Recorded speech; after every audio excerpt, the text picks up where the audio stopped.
आते कहाँ से अइले रे ऑनलाइन डाउनलोड होके।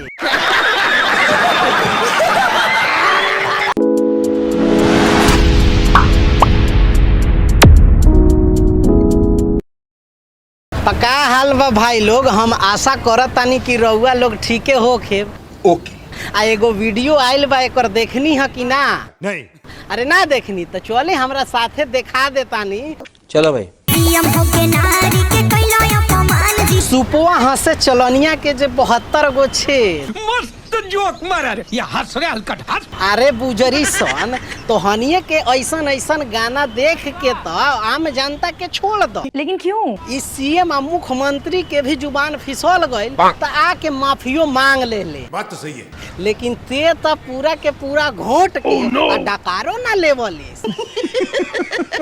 लात जूता खाए वाला हो को पहचान जी। मुख्यमंत्री के लात जूता खाए के कहतारी सी कहीं से हजम ना भई। कंट्रोल। आ एगो गलती के इतना बड़ सजा आते त भोजपुरी इंडस्ट्री में अश्लीलता के इतना परोस के औरत सन के प्राइवेट पार्ट के प्रदर्शित क के अपन घर चलावतारी तो ओकरा खातिर का होके के चाहिए? छात्रों को राजनीति से दूर रहना चाहिए। एही खाती हर जगह पिटइलो।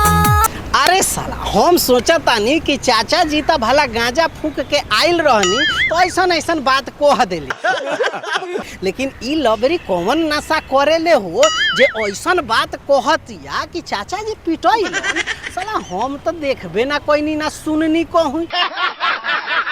तो रउआ लोग सुननी का? नहीं। बिना घुसवले ये चाचा। लगाओ तरे दोबारा। बिना घुसवले ये चाचा बोलो ना तू कहां से आइल। Once more। बिना गिरवले ये चाचा बोलो ना तू कहां से आइल। हाँ जरा ई बताई रउआ लोग कि ई कहाँ से आइल हुई? गजब बेइज्जती है। जौना के यूपी बिहार में कोनो जोड़ नहीं खे। अरे कहना क्या चाहते हो? गाड़ी इतना स्पीड में चलावेला कि दुर्घटना होत बचेला। अब तो शुक्र मनाई ई कंडोम कंपनी के जे अच्छा क्वालिटी के कंडोम बनावता, ना तो कितना कुंवारे में माई कहे वाला हो गइल हुई। अरे सुधरो रे अभी तो। काहे खाती अपनी इज्जत डुबइलो। बोला तई ऐसे भी आ कि एकर इज्जत बहुत बा। ऐसे तो नहीं होता है।